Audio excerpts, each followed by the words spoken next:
할렐루야. 지난 시간에는 하나님의 왕국이 이루어지려면은 왕국의 요소들이 필요하다. 이런 건 기본적인 거니까 좀 이렇게 알아놨어야 돼요. 첫 번째는 하나님의 나라를 위해서 뭐가 필요하냐면은 구조적인 요소, 구조적 요소가 필요하단 말이야. 이것이 뭐냐? 첫째로는 땅이 있어야 된다.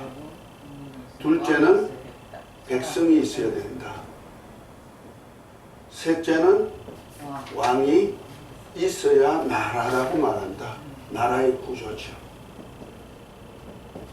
나라 구조가 이렇단 말이에요. 그래서 땅이 없고 백성이 없으면 왕국, 이것 중에 하나만 없어도 나라가 형성 안 된다는 말이에요. 구조 요소, 형성 요소. 구조 형성 요소. 그 다음에 이렇게 형성만 되면 뭐하냐? 이 나라가 이렇게 형성됐으면 이것을 잘 경영할 수 있는 요소가 필요하단 말이야. 그러니까 두 번째는 경영 요소가 필요하다. 경영하는 요소를 제가 이렇게 종합적으로 찾아보다 보니까 첫 번째로는 뭐가 있어야 되느냐? 주권이 있어야 된다. 이 나라를 경영하려면 주권자가 없으면 안 되잖아요. 그 주권이 있어야 된다. 두 번째는 주권자가 마음대로 뭐 이렇게 하면 안 되잖아요. 주권자가 세워지는 이유가 뭐냐? 백성들로 복을 받게 만들어야 된다. 복. 다시 말해서 복을 언약했다는 거. 언약이 필요하단 말이야. 세 번째는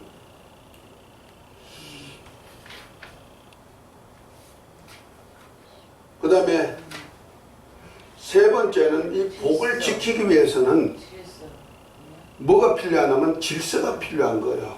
그 어떤 질서냐? 거룩이란 질서란 말이에요. 이것을 거룩을 구별이라 그러죠. 성별하다, 구별하다. 거룩한 질서가 있어야 된다는 거죠. 중구난방되면 안 되죠. 그러니까 우리 우주 만들어지기 전에 땅이 혼돈하고 공허하고 흑암이 깊으니까 하나의 시민이 수면에 운행한다 할 때는 그 질서가 없잖아요. 질서가 없으니까 거기에는 생명도 없고 뭔가 빛도 없고 아무것도 없다는 말이야. 그러니까 이 거룩이라는 것은 성별하다, 구별하다 하는 뜻이죠. 그러니까 백성이면 백성으로서 거룩하게 구별할 구심점이 있어야죠. 네 번째는 그 가운데 안식이 있어야 된다. 안식. 곧말해서 평안이죠. 평안.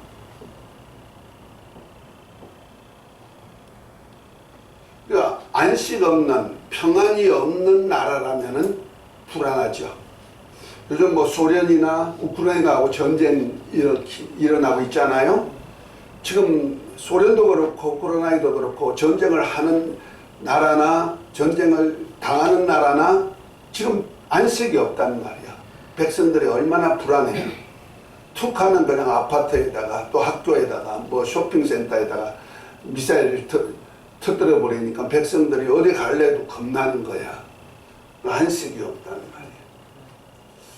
다시 다섯 번째는 안식만 있는 것이 아니고 그 다음에는 이 안식 가운데 서로 친교가, 교제가 있어야 된다. 친교죠. 이것이 뭐요? 교제가 있으려면 첫째는 긍휼이 있어야죠. 긍휼과 사랑이 있어야 된다는 거죠. 사랑이나 긍휼이나 거의 같은 용어입니다만은 어떤 분은 불쌍히 여김도 있어야 되고 어려운 분들 불쌍히 여김도 있어야 되고 서로 사랑함도 있어야 된다. 이것이 나라를 세우는데 굉장히 중요한 위치를 차지하고 있단 말이에요. 이것 중에 하나만 파괴되어도 나라가 잘 이루어지지 않죠. 그래서 이것을 막 허물어뜨리려고 애쓰는 사람들이 많이 있죠. 나라 파괴하는 분. 그러면 아주 복잡합니다. 복잡해. 그래서 요즘 우리 윤석열이가 대통령이 되었는데 그 뭡니까 인기도가 지금 많이 떨어지니까 뭐가 떨어져? 주권이 떨어진단 말이에요. 주권. 경영자가 좀 인기가 없어가지고 좀 선호한 사람들이 많으면은 막 힘이 나고 뭐 저분의 얘기만 막 듣고 이러는데 요즘 많이 떨어지니까 또 의심하는 사람도 생기고 거기에 대항하는 사람도 생기고 이렇게 해서 나라가 좀 어렵게 되는 것이 있죠. 주권은 거기에 주권은 하늘나라 주권이에요. 하나님이 주시는 주권이 하나님의 주권이잖아요. 그렇죠. 그 아니 그러니까 이 나라를 비유하면 그렇다 이런 얘기죠. 그러니까 그러는데 그 주권을 어떻게 누가 주권을 모든 주권은 하나님께 있죠. 그렇죠. 주권자가 하나님이시죠.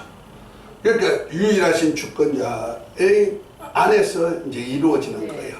그것이 이제 나중에 제가 그 여호와 왕국 시대가 들어가면은 여호와가 통치하는 나라잖아요. 네. 그것이 그 모세로부터 계명과 율례와 법도 이것이 바로 이 주권 안에서 움직이지는 나라의 모형이 바로 거기 나오는 거예요. 그러나 그 전에도 오늘 왕국의 기초부터 시작해가지고 나라가 형성되는 그 속에 있는 것이고 이것이 같이 이루어지는 역사를 배울 거예요. 이제부터는 역사 속에 지금까지는 하나의 기초적인 작업을 했다면 이것까지는 기초적인 작업을 했다면 오늘부터 왕국 기초와 함께 아담 왕국 직전까지를 한번 우리가 더듬어 볼 겁니다. 그래서 창세기 1장 1절부터 시작해가지고 2장 전체까지가 이 내용이 다 들어있다는 거죠. 거기에 대해서 좀 얘기를 할 것입니다. 그래서 지난번에 제가 그 하나님이 태초에 천지를 창조하시니라 하면서 일곱째 날에 하나님이 그날을 복주시고 거룩하게 한 다음에 안식하셨다 하는 것을 이제 지난번에 이렇게 프린트물로 해가지고 드린 거 있어요? 없어요? 안 가져왔네. 안 가져와도 괜찮아요. 그거는 벌써 첫째 날부터 여섯째 날까지 창조 과정에서 태초부터 시작해서 안식일까지 과정이 어디다? 여기서부터 태초부터 안식일이 어디다? 여기까지를 지금 얘기하고 있고 이 중간이 바로 첫째 날부터 여섯째 날까지 역사가 이렇게 펼쳐지는 것이다. 지난번에 제가 그런 설교를 했죠. 그러면 설명을 했죠. 그래서 첫째 날에 빛이 있어라 했을 때 이 빛이 바로 참 빛이신 예수 그리스도를 한 하나의 자연 계시. 그러니까 태초부터 시작해서 안식일까지 하나님이 자연 계시 속에다가 하나님의 역사를 하나님의 나라 경륜을 이렇게 다 넣어놨다 이런 얘기죠. 그래서 첫째 날에 빛이 있어라. 이 빛이 참 빛이 누구다? 예수 그리스도다. 그러니까 어둠이 있고 흑암이 있고 공허가 있고 그냥 땅과 물이 막 범벅이 되어 있는 이곳에서 질서가 하나도 없고 오히려 사망만 있는 이곳에 하나님의 아들이 제일 먼저 한 일이 뭐요? 빛이 있어라 하고 창조해서 빛과 어둠을 나누듯이 하나님의 아들이 참빛이 이 땅에 오셔가지고 요한복음 1장이죠. 참빛이 이 땅에 오셔가지고 빛과 어둠을 구별시키는 역사를 하는 거죠. 그 질서가 없는 곳에서 질서를 만들어가는 거죠. 그다음에 둘째 날에 윗물과 아랫물로 나누고 그 사이를 궁창이라 이렇게 표현했단 말이야. 이 윗물과 아랫물로 나누는 것이 우리 주 예수님이 오셔가지고 하나님의 의를 이루는 세례를 받으시는 것을 표시했단 말이야. 그래서 예수님이 아랫물에 오셔가지고 아랫물이 바로 지구입니다. 아랫물에 오셔가지고 가장 낮은 곳, 저 요단강 지중해 보다가 한 400m 정도 아래쪽에 있는 흐르는 강에다가 물속에 들어가서 주어 장사 지내는 그런 예를 행했단 말이야. 그리고 물에서 올라오면서 하나님의 아들로서 사역하는 그 사역을 보여주죠. 그 하나님의 의를 이루는 세례인데 곧 혈육의 관계로 오신 예수님이 죽어 장사 지내고 이제 예수 그 하나님의 아들로서 하늘에 속한 자로서 사역. 그래서 아랫물과 윗물로 나누는 사역을 세례로 표현했단 말이야. 그래서 우리가 구원받은 사람이 신앙 고백으로 하는 것이 뭡니까? 세례죠. 세례는 그래서 육에 속한 권장석이란 옛 사람은 죽어 장사 지내고 누구와 함께? 예수님과 함께 죽어 장사 지내고 그래서 그래 땅으로 돌아가 버렸단 말이야. 그리고 이제 예수 그리스도 안에서 함께 하늘에 속한 자로 다시 태어나는 고백과 똑같은 것이고 그 중간에는 누가 있느냐? 마귀가 우글거리고 있다. 그래서 마귀가 바로 흑암의 어둠의 주관자가 되고 공중 권세를 잡고 지금도 하나님과 하나님의 아들 사이에 중간에 끼어가지고 밤낮 참수하는 자로 지금도 있는 실정이 있죠. 그래서 내가 땅에 속한 자가 이제 하늘에 속한 자로서 다시 태어난 것. 그래서 예수님이 아브라함과 다윗의 자손으로 이 땅에 육을 입고 오셨지만은 그가 하나님의 의를 이루는 세례를 받음으로 인해서 이제 하늘에 속한 하나님의 아들로서 사역이 시작된 그 표정을 세례로 봤단 말이야. 그리고 아랫물에서 셋째 날에 어땠습니까? 아랫물에서 묻이 드러나고 땅이 드러나고 그곳에 이제 생물체가 살면서 이제 채소들이 열매 맺고 과목을 내어서 열매 맺는 역사가 있단 말이야. 그것이 뭡니까? 아랫물에 오신 주님으로 인해서 생명이 막 살아나는 역사가 생명 공급체가 된 거죠. 아멘. 그래서 우리가 열매를 먹고 살도록 되어 있잖아요. 우리 인간이 원래는. 그러니까 이 열매가 뭐냐면 바로 예수님의 몸 자체가 우리에게 영원한 생명의 양식이 되는 그런 것을 보여주죠. 그러니까 이 세상에서 이 우주 공간에서 많은 별들이 있지만은 생명이 있는 곳은 유일하게 어디만 있다고 생각하세요? 지구만. 믿든 안 믿든 나는 그래 믿어요.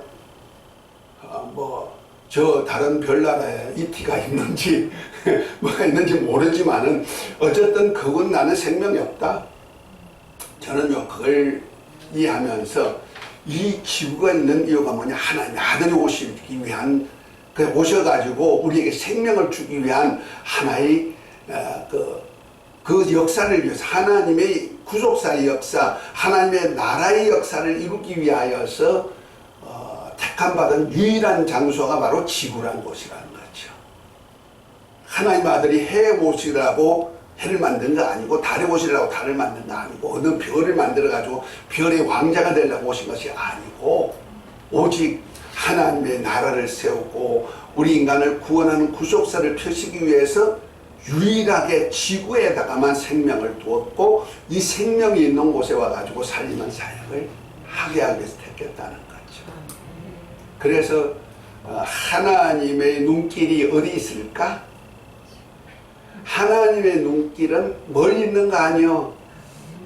멀리 있는 거 아니고 우주 안에 아무리 아름다운 별이 있어 그것에 있는 것이 아니고 지구란 별 안에 하나님의 관심이 있는 거예요.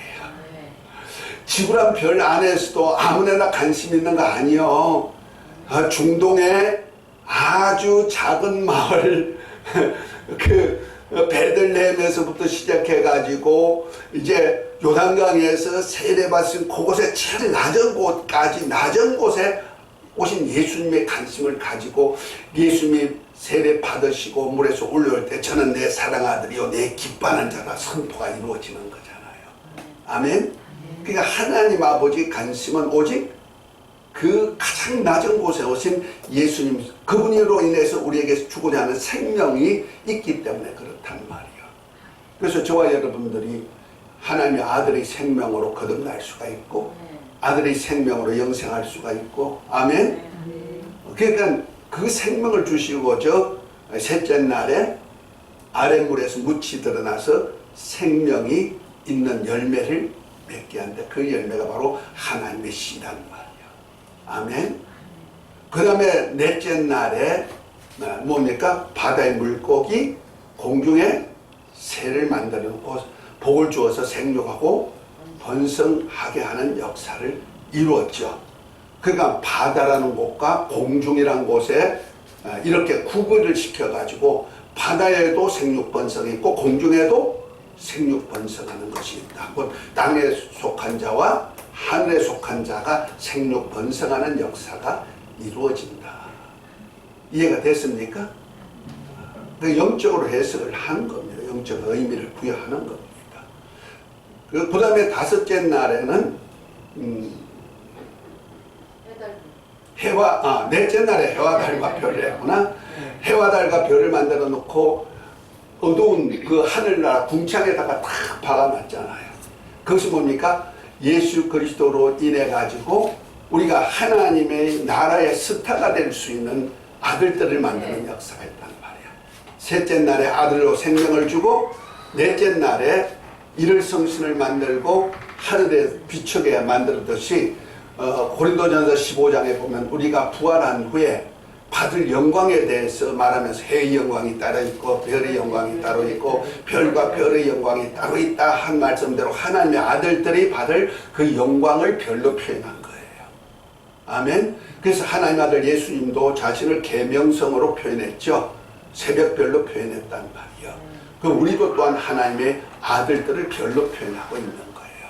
그러니까 그 별이 바로 예수 그리스도 안에 있는 생명을 가지고 하늘나라 스타들이 다 되는 역사를 있는데 그 사역을 위해서 하나님께서 다섯째 날에 바다의 물고기 그다음에 공중의 새들이 생육 번성하게 했는데 바로 이 땅에도 생육 번성하지만 하나님에 속한 자도 생육 번성하는 역사가 이루어진다.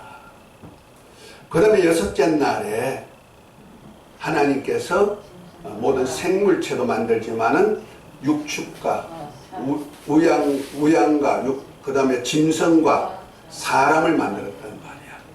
그러니까 육축과 짐승과 사람, 곧 하나님의 아들의 형상의 모양대로 만든 사람, 이 세 종류가 말세가 되면은 다 나타나죠.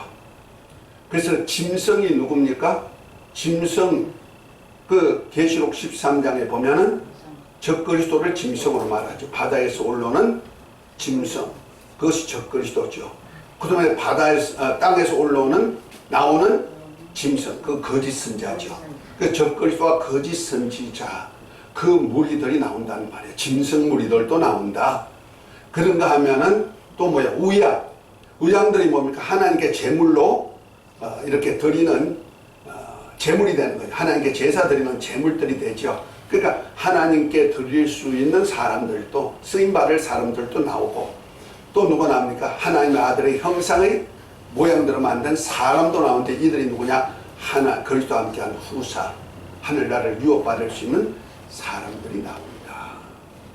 자연 계시 속에서 하나님의 영적 나라에 대한 얘기를 다 하고 있는 거예요. 그리고 난 다음에 이 세상이 다 창조가 마치고 난 다음에 마지막 날에 하나님의 일곱째 날을 복 주시고 거룩하게 한 다음에 안식하셨다. 아멘. 그리고 그 안식을 지키게 하는 역사가 있다. 지난번에 왕국 기초하면서 창조의 영적 의미에 대한 얘기를 좀 이렇게 했는 것을 간단하게 이렇게 정리했습니다.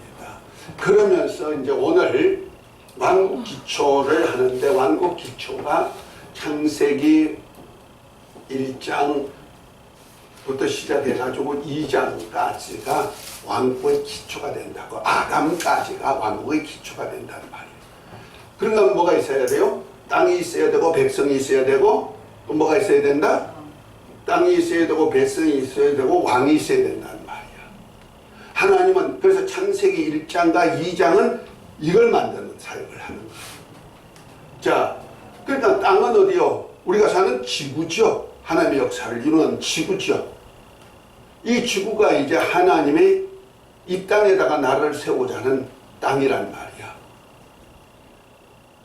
별에다가 세우는 거 아닙니다. 하나님의 나라가, 하늘에서 이루어진 하나님의 나라가 이 땅에 이루어지는 사역을 위해서 땅이 필요한데, 이것이 우리가 사는 지구. 이를 통해서 이제 하나님의 아들들도 나와야 되고 하니까. 그 다음에 백성은 누굽니까? 여섯째 날에 창조한 사람이죠. 6일에 창조한 사람들. 그러니까 하나님의 형상의 모양대로 사람을 만들자고 남자와 여자를 만들어서 그들로 어떻게 했습니까? 복을 주어 가라사대 생육하고 번성하고 땅에 충만하고 정복하고 다스리라.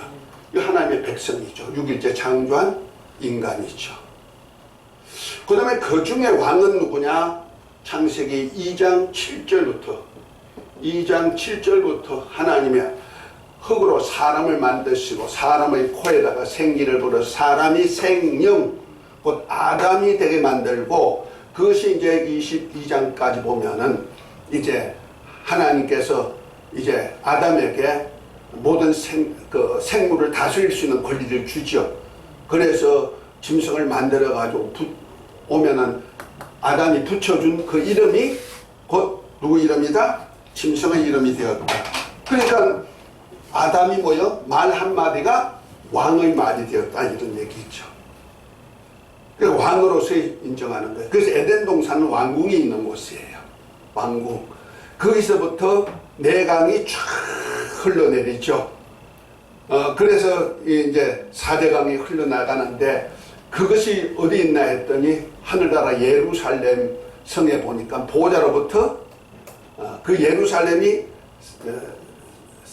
네모 반듯하잖아요. 그러니까 동서남북에 세 문씩 12문이 있단 말이야.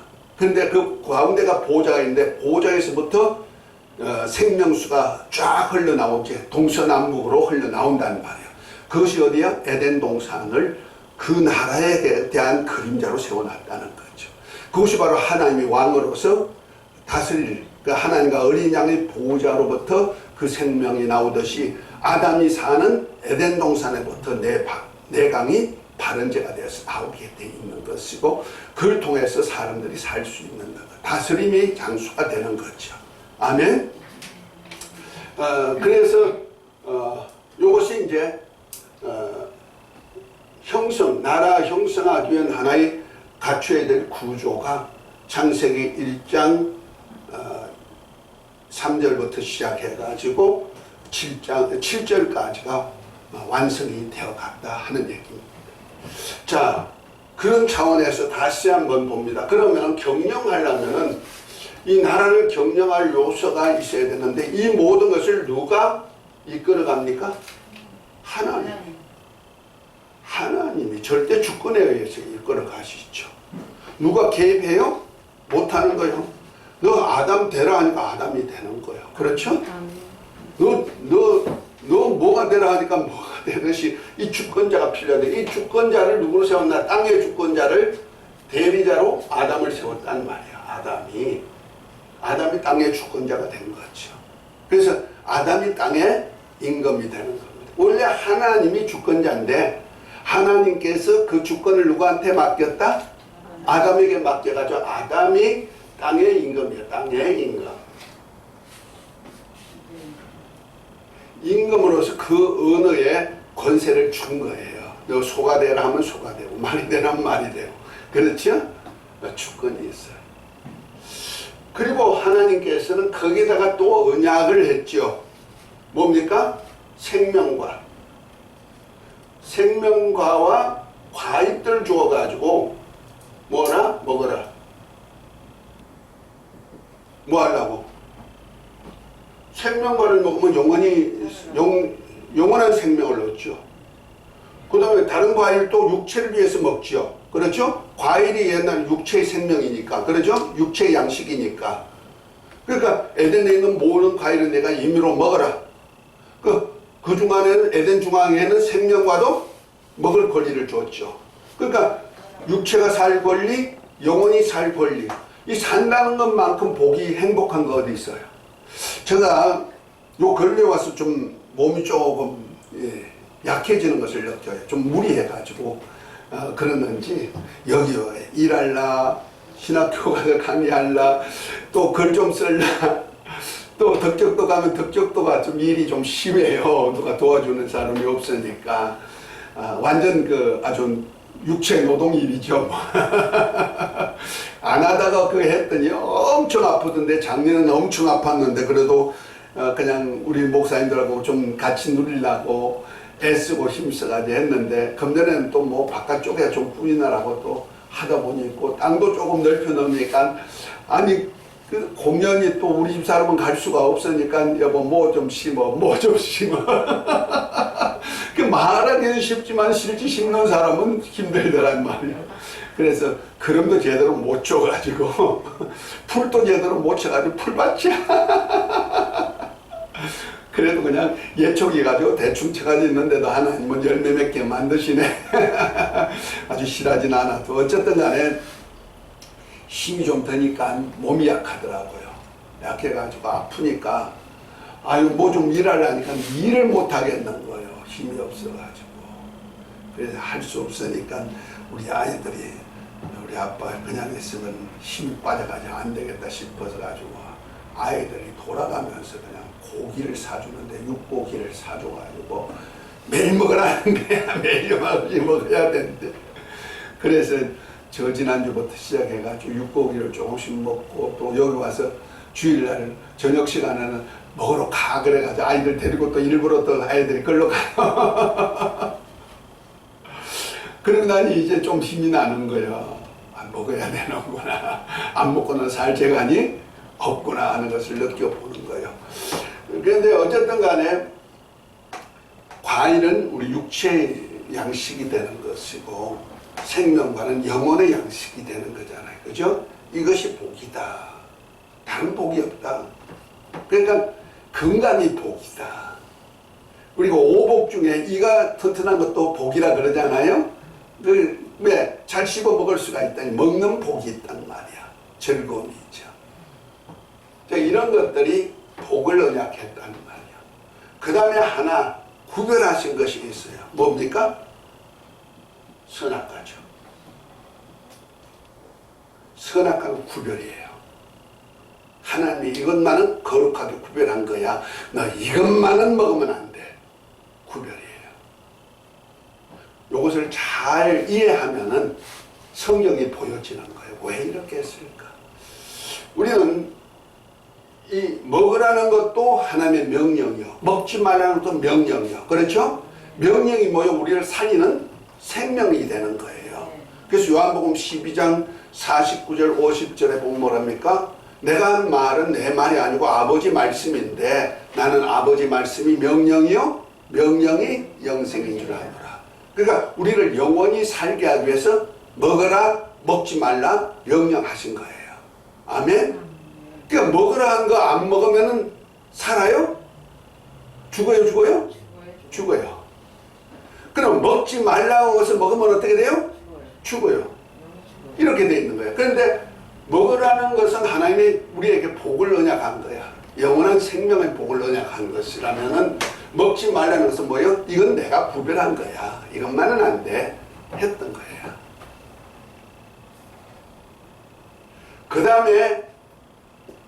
그 다음에 구별할 뿐 아니라 이제 아담에게 독취하는 것이 좋지 못했단 말이요. 그렇죠? 아담에게 다 좋았는데 하나님이 첫째 날부터 여섯째 날까지 지을 때 둘째 날만 제외하고는 하나님이 보시기에 좋았더라 하셨는데 왜 둘째 날에는 마귀가 공중을 차지하고 있으니까 마귀를 가둔 감옥소를 만들어 놓고 야 감옥소 내가 만들었더니 너무 좋았더라 이렇게 하진 않잖아요. 원수를 가두는 감옥 지어놓고 죄인들이 가두는 감옥소 형무소 지어놓고 야 멋지게 지었다 현대적으로 멋져 이렇게 하면서 자랑할 대통령이 어디 있어요? 없잖아요. 똑같은 이치예요. 그런데 하나님께서 좋지 못했다 하는 얘기가 딱 하나가 나오죠. 창조 과정에서. 누구죠? 아담이 혼자 있는 것이 좋지 못하다. 독취하는 것이 좋지 못하다. 우리 사람 혼자 사는 거 행복한 것 같아도 좋지 못합니다. 그래서 인간이란 자체가 서로 간에 관계를 가져야만 살 수 있는 존재라는 거죠. 그래서 하나님께서 좋지 못한 것을 보충해 주기 위해서 아담의 갈비뼈로 빼가지고 뼈와 살을 빼가지고 여자를 만들었다는 말이야. 그것이 바로 하와인데 그 하와를 보는 순간에 이는 내 뼈 중에 뼈요 내 살 중에 살이라 하면서 함께 살아버리는 거예요. 이것이 뭐요? 평안이죠. 가정의 평안. 아멘. 가정을 이루는 것이 가장 평안이죠. 그 왕국의 시작이라는 말이요. 그러니까 예수님이 옆구리에서 흘리신 물과 피를 통하여서 우리를 피로 샀는데 그것이 교회예요. 그래서 교회를 신부라고 말하는 거예요.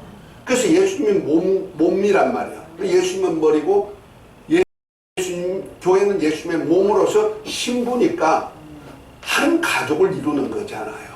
그 가족만큼 평안이 어디 있어요? 그렇습니까?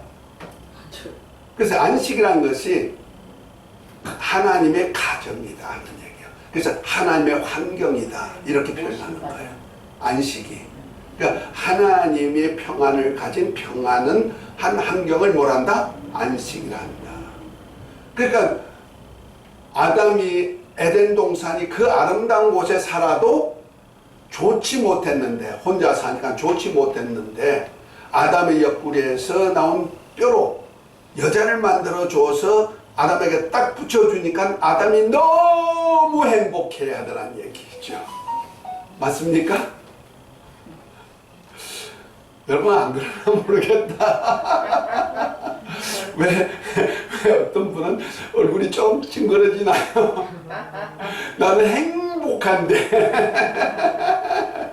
행복함이 더 많죠. 행복한 일이 더 많아요. 네. 불행한 일보다가 짜증스러운 일보다 행복한 일이 더 많다니까요. 다 혼자 사는 것은 좋지 못하는 건 뭐 좋지 못한 거예요. 그래서 그리고 아담이 그 하와를 취해가지고 내 뼈 중에 뼈 살 중에 살이라 하면서 자기 몸과 같이 뭐했다? 사랑한단 말이야. 이게 교제란 말이야. 아멘? 이것이 창세기 1장과 2장에 있는 하나님의 나라의 왕국 기초가 되는 거죠. 아멘? 하나님은 이러한 아담에게 누렸던 이 아담 왕국을, 이 왕국을 아담에게 주어가지고 아담이 이제부터 뭐요? 이 왕국을 이끌어가는 거예요. 그것이 창세기 이제 2장 이후에 3장, 4장 쭉 이렇게 가면서 하나님의 아들들에 대한 얘기가 나오는데 이것이 바로 아담의 후손. 아담의 후손. 곧 아담이 하나님의 왕국의 주인이 돼가지고 이 땅에다가 하나님의 나라를 세우듯이 곧 하나님의 나라의 가정을 세우는 거예요. 그래서 아담이 이제 부모를 떠나 여자와 한 몸을 이루었다. 여기서 참 중요한 얘기 있죠. 남자가 부모를 떠나 여자와 한 몸을 이루었다. 한 가정을 이루었다는 거죠. 가정의 시조가 되었다 이런 말입니다. 그러니까 우리가 결혼은 남자가 부모를 떠나서 남자의 가정을 만드는 거예요. 그것이 바로 예수 그리스도께서 아버지의 품에서 나오셔가지고 교회와 연합해가지고 뭔 나라 세워? 하나님의 나라를 세우는 그런 가정을 세우듯이 우리가 각자가 이제 예수님을 만나가지고 무슨 나라? 하나님의 나라 세우는 가정이 된 거예요. 그래서 첫사람 아담은 오실자 예수 그리스도의 표상이다 하고 로마서 14장 5절인가 보면 그렇게 얘기한 얘기가 있죠. 바울은. 그러니까 아담은 뭐냐? 예수님이 하나님의 아들로서 이 땅에 오셔가지고 당신이 하나님의 나라를 세우기 위해서 아내를 구하여서 하나님의 나라 세우는 일을 위하여서 하는 일이다. 그래서 우리가 예수님이 옆구리에서 흘린 피로, 물과 피로 우리를 사가지고 그 교회가 만들어진 것이고 이 교회가 바로 그리스도의 신부다. 그것이 바로 하늘에 있는 예루살렘이다. 그래서 계시록 21장 9절 보면 신부를 보여줬는데 예루살렘이 하늘로부터 내려온다는 말이야. 그것이 뭐요? 교회란 말이야. 왜? 예루살렘에는 교회 하나님의 아들들이 가서 사는 동네가 되기 때문에 그래요. 아멘. 그래서 우리 교회 자체가 이 행복투성이가 돼야 돼요. 아멘? 그래서 아담 왕국을 하나님께서 이렇게 만들어가지고 아담에게 나라를 다 맡기듯이 이제 아담이 결혼해서 난 자식들이 부모를 떠나서 아내와 하나가 되어서 그 자식의 왕국이 곧 하나님의 아담과 같은 왕국을 세우는 거예요. 아멘? 그래서 왕국이 이 세상 끝날까지 다 세워지기를 원한다는 거죠. 할렐루야? 그것이 가정왕국. 곧 말해서 하나님, 가정은 그래서 하나님의 나라에 대한 하나의 기본 기초점이 되는 거예요. 아멘?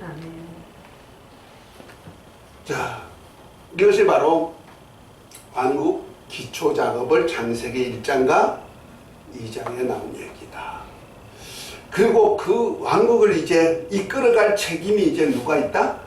남자가 부모를 떠나서 여자와 한 몸이 되어 가지고 이제 한 가정을 이루어서 가정이 됐단 말. 가장 이제 하나님의 나라의 하나의 주인이 됐다는 거죠.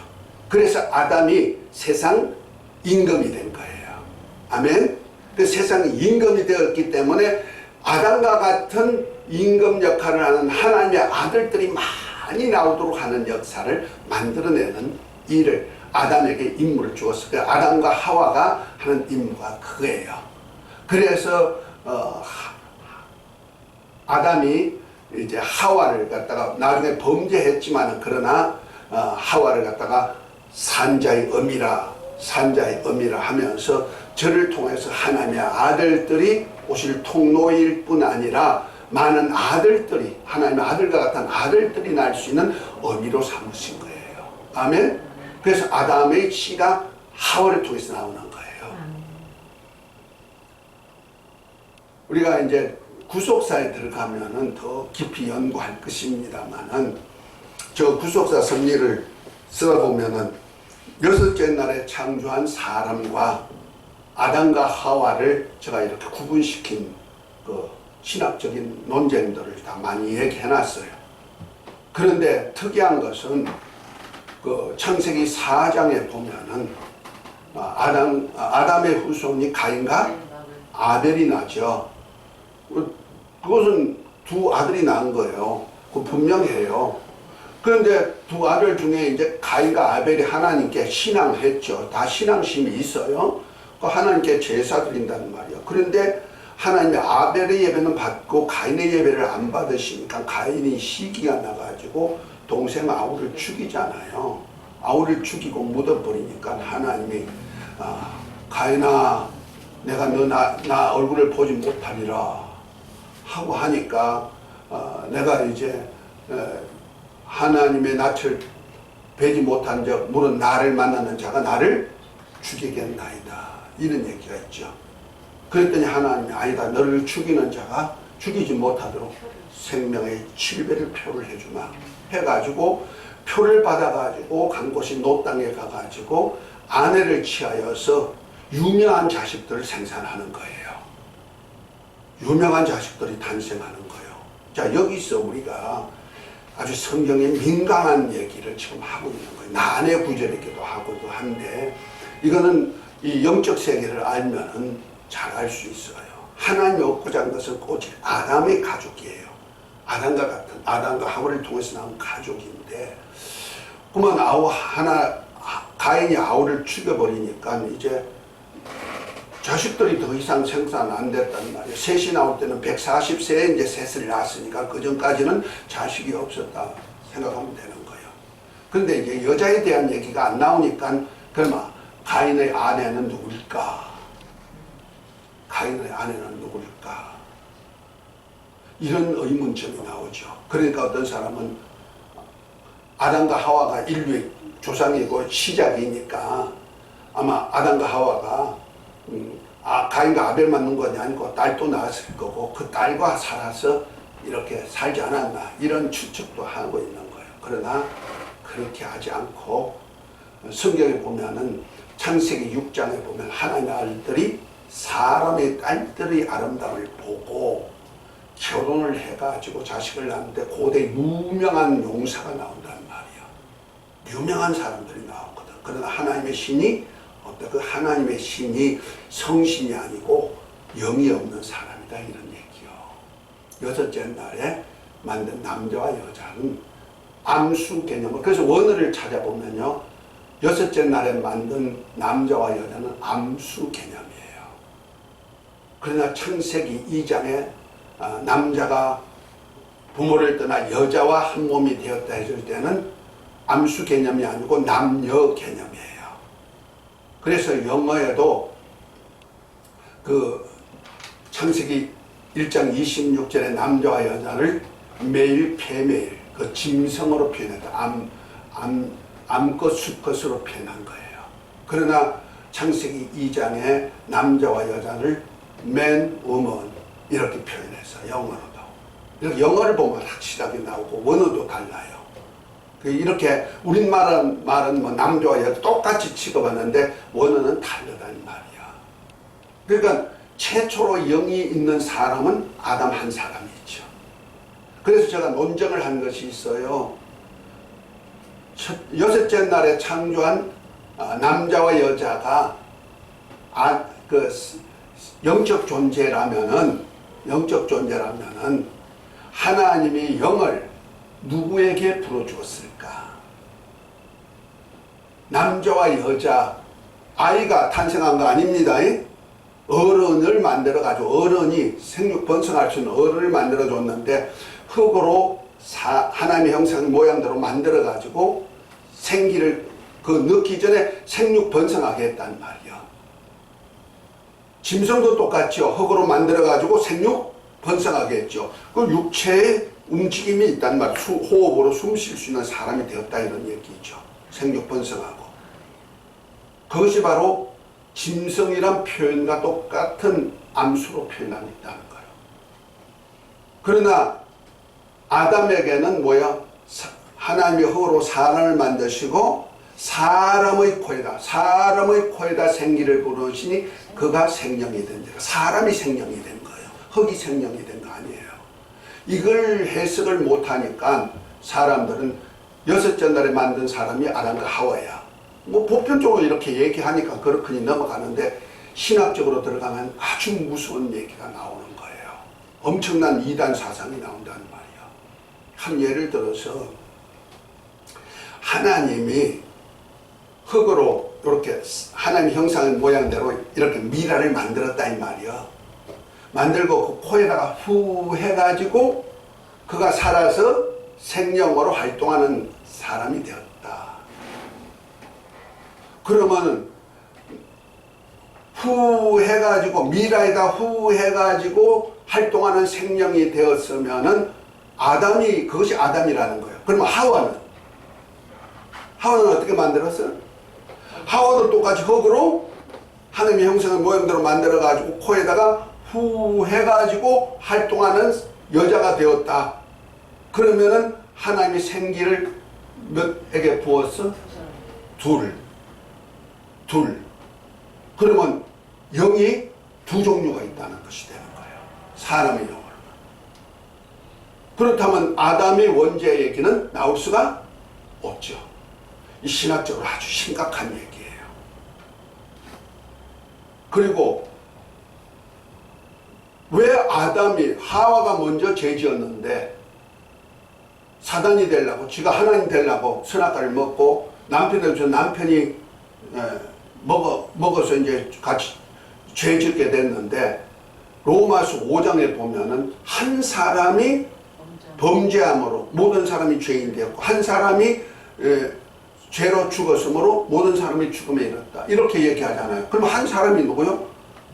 하와가 아니죠. 그 6장 12절에 보면 5장 12절에 보면 한 사람이 순종치 아니하고 그랬잖아요.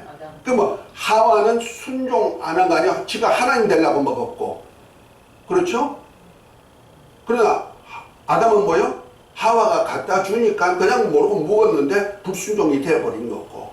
그래서 불순종의 영이 역사란 말이에요. 그러면 아담의 영에서부터 나오는 거예요. 그러면 하와는 누구로부터 나와야 된다? 아담으로부터 나와야 되는 거예요. 그래서 아담에게서 하와가 나오는 거예요. 그 창세기 2장이에요. 이것이 구속사에 들어가면요 굉장히 복잡한 얘기 같은데 간단하게 생각하면 돼요. 여섯째 날에 만든 사람과 그 다음에 아담과 하와는 영적인 존재로서의 본질이 다르다는 거예요. 그래서 여섯째 날에 만든 사람은 영이 없는 사람. 그래서 하나님의 아들들이라고 했을 때 아담으로부터 셋세 후에 140세에 셋을 넣고 그때부터 셋의 후예가 나오는데 그것이 하나님의 아들들, 아담의 계보라는 말이에요. 그래서 창세기 5장에 보면 아담의 계보가 아담으로부터 셋으로 넘어가면서 쭉 이렇게 노아까지 이어지는 얘기가 나오잖아요. 그것이 하나님의 아들들의 계보란 말이에요. 그 하나님의 아들들이 사람의 딸들의 아람을 보고 결혼해가지고 나오는데 용사가 나왔다. 그 사람의 딸들이 누구냐? 그래서 창세기 6장에 보면은 당시에 땅에 네피림이 있었고 그 하나님의 아들들이 사람의 딸들을 보고 결혼함으로 용서를 낳았지만 하나님이 그들의 수명은 120년이라 이렇게 표현하고 있잖아요. 그러니까 그 당시에도 사람의 딸들이 누구냐 이 말이요. 그 사람의 딸들인데 그게 왜 네피림이라는 존재가 나오느냐 이거죠. 그 네피림이라는 뜻이 나팔이란 원어에서 나왔는데 파생된 얘기인데요. 나팔이란 뜻은 제외되다, 떨어지다, 낙오되다 이런 뜻입니다. 다시 말해서 하나님이 나라는 전부 다 택자예요. 구원은 택자가 아니에요. 구원은 하나님의 역사 속에 은혜로 주어지는 것을 은혜를 믿음으로 곧 하나님의 약속을 믿음으로 이루어지는 것이라면은 하나님의 나라는 전부 다 택자예요. 하나님이 택하셔서. 그래서 여섯째 날에 생육하고 번성하고 땅에 충만한 그 가운데 한 사람을 딱 택한 거예요. 그것이 바로 그리고 그 사람의 코에다 생기를 불어서 생영이 됐는데 그래서 사람이 생영이 된 거예요. 그 말씀 다시 한번 네? 생명이 된지라 이거를 제가 잘 그러니까 영이 아니면 그러면 그게 뭐라는 영적 존재가 됐다 이 말이에요. 아담이란 얘기가. 그래서 아담은 최초로 영적 존재, 영이 있는 존재가 됐다 이 말이에요. 그러니까 몸과 혼만 가지고 지금 짐승은 영이 없어요. 몸만 혼만 가지고 몸하고 혼만 가지고 있어. 근데 짐승의 혼은 우리 인격적인 혼이 아니고 각 혼이라 해가지고 자기가 생활하는 데 필요한 그 감각만 가질 수 있는 혼을 가지고 있어요. 집 짓는 방법이라든지 뭐 고향 찾아가는 거라든지 이런 거는 다 혼적인 어떤 지식을 가지고 있는 거잖아. 그러니까 짐승은 몸과 혼이만 가지고 있어. 그래서 죽으면 영이 없기 때문에 영원한 존재가 아니야. 그래서 사라져 버리는 거예요. 그런데 그와 같이 여섯째 날에 만든 사람도 남자와 여자도 짐승으로 그래서 맨 우맨으로 우먼이 아니고 매일 페멜로 표현했다는 것, 암수 짐승으로 표현했다는 말이에요. 그것이 영이 없는 존재라는 말이에요. 그런데 하나님이 그 사람들이 생육 번성할 그 속에서 한 사람, 어느 때인가 한 사람을 딱 택해가지고 사람의 코에다가 무슨 코에? 흙에다가 생기 부르는 것이 아니고 사람의 코에다 생기를 불어넣어서 사람이 생영이 됐단 말이에요. 사람이 영적 존재가 돼서 영원히 죽지 아니할 존재가 영원히 살 수 있는 영을 가진 존재가 되었단 말이야. 그것이 누구냐? 아담의 후손이 보다 하나님의 아들들로 표현하고 있다. 아주 그거 신학적으로 민감한 건데 우리가 그 하나님의 나라 끝나고 난 다음에 구속사를 한번 쭉 펼 거예요. 이거 잘 모르면요. 우리가 그리스도론으로 들어갈 때 유일한 그리스도론이 성립이 안 되는 거. 이걸 지금 교회에서 보편적으로 여섯째 날에 만드는 남자와 여자가 아담과 하와라고 표현해버리면은 유일한 그리스도론이 안 나온다 이 말이요. 2장에서 그 아담과 하와하고 1장에서 아담과 하와가 역사가 다르죠.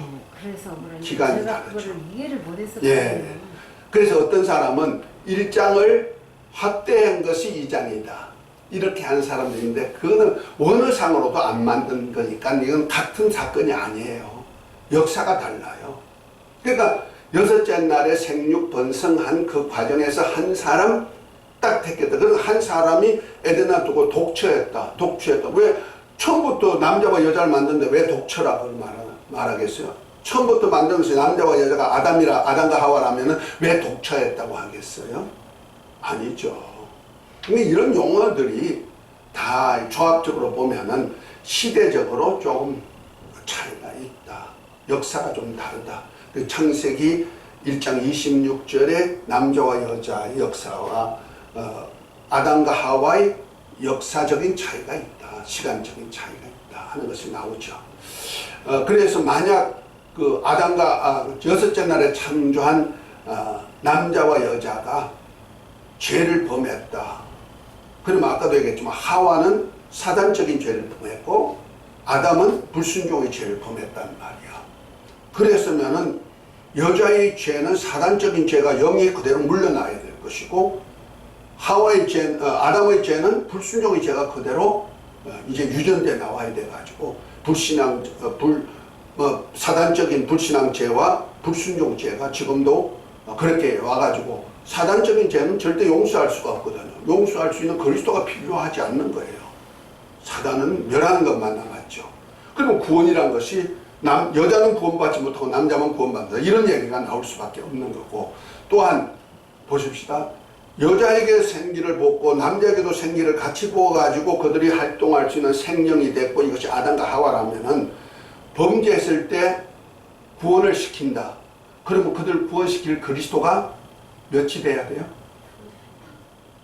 하나요? 둘이요? 둘이지. 왜? 영을 각각 불어넣었으니까.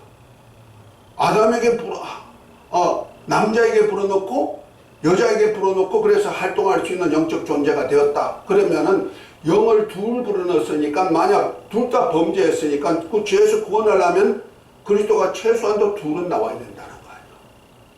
아닙니까? 그런데 우리는 그리스도가 둘이 있을 수 있어요? 유일하신 그리스도란 말이에요. 이런 그리스도론에다가 이렇게 정립하면 구속사를 정립하면요. 막 성경이 막 헷갈리지만 풀어지는 역사가 있는 거예요. 왜 이렇게 했는가? 그래서 아까 얘기하다 마쳤는데 가인이 노 땅에 가가지고 여자를 만나서 거기서 자식을 낳는데 고대 유명한 사람들만 낳았단 말이에요. 그것이 창세기 6장에 나오는 하나님의 아들들이 사람의 딸들이 아름다움을 보고 결혼해가지고 자식을 낳는데 유명한 용사들이 낳았다. 이런 그런 하나님의 신이 없다. 그 하나님의 신을 성신으로 풀면 안 되고 영이 없는 사람이다. 이렇게 풀면 돼요. 영도 신이니까. 그렇죠? 천사도 신, 하나님 영도 신, 사람의 영도 신으로 표현이 나고 있단 말이에요. 원어상에 그래요. 그 대목도요. 제가 이해가 안 돼가지고 이거를 어떻게 설교할 때 그 대목은 빼고 하거든요. 예, 무슨 빼고 하세요. 설명하기 힘드는 거는 아는 척했다가는 책 잡히면은 골치 아파요. 제가 이것을 내가 깨달은 것을 이렇게 정리해가지고 A4 용지 5장에다가 정리해서 우리 목사님들한테 이렇게 나누었어요. 우리 노예 목사님들 친한 사람들한테만 이렇게 나누었는데 그 속에서 나를 이단으로 정죄한 사람이 나왔어. 그래가지고 노예에서요 제명당했잖아. 이단이라고. 칼빈주의는 그런 거 없는데 네가 어떻게 그런 거 아냐. 네가 얼마나 안다고 그러냐. 노회장이 뭐 총회장도 되고 노회장도 되는 사람들이 나한테 얼마나 그러는지 성경적으로 해석해 보세요. 맞잖아. 그랬더니 이건 이단이라고. 제명하세요. 그래가지고 했는데 나중에 그 MBC PD 하셨다가 은퇴하신 목사님이 계셔.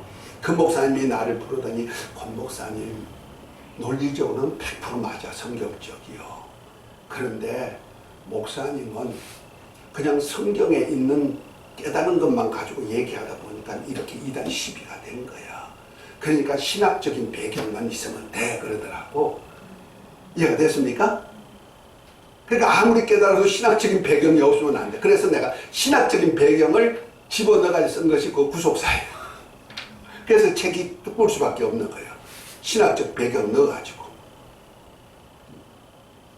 그래서 그래가지고 줬더니 그걸 해가지고 또 줬더니 다 보더니 그런 것도 있네. 그래가 다시 또 보고 시켰잖아. 참나. 그런 거 있어. 그러니까 섣불리 이렇게 하지 말고 능히 그들을 대항할 수 있는 지식을 갖고 또 어떤 역사적인 것도 조금 알아가지고 이렇게 된 거야. 이렇게 설명해 주면 참 좋아요. 그래서 알는 만큼, 깨달은 만큼만 얘기해 주세요. 그래서 뭐 우리가 보편적으로 하나님의 형상의 모양대로 남자와 여자를 만났는데 그게 아담과 하와예요. 이거 보편적으로 얘기해요. 설교할 때. 그걸 뭐 일일이 따지면서 누가 가르칩니까? 그러나 목사님들은 성경적으로 진실하게 알아야 된다는 거죠. 이것이 바로 유일한 그리스도를 대변하기 위한 역사가 있어야 되기 때문에 그래요. 굉장히 까다롭습니다. 신학적으로 들어가면은. 아차 잘못하면요. 그래서 우리 목사님들 그냥 삼위일체 하나님이여 하면서 일신론 말씀하는 분들이 굉장히 많거든요. 그러니까 태초에는 하나님의 아버지시고 아버지가 아들이 되어서 육신이 되어 오셨고 그분이 이제 하늘에 죽으시고 우리 부활하신 다음에 하늘에 가신 내 성령으로 우리 안에 오시는 거예요. 그 일신론이거든요. 일신론이 뭐요? 하나님은 한 분이신데 그분이 다 아들도 되고 성령도 되고 그분이 또 아버지도 되고 하신다는 얘기 아니야. 그래서 하는 소리가 나라는 존재가 있는데 나라는 존재가 우리 어머니가 볼 땐 나를 아들이라고 말하고 또 우리 그 아들 자식들이 볼 때는 아버지라 보고 그 다음에 교회 성도들이 볼 때 목사님 이렇게 나라는 존재는 하나이지만 보는 각도에 의해 가지고 성부 성자 성령이라 한다. 그래서 일신론이라. 이거가 맞는 얘기예요? 또 맞는 얘기 같지만 안 맞다 이 말이요.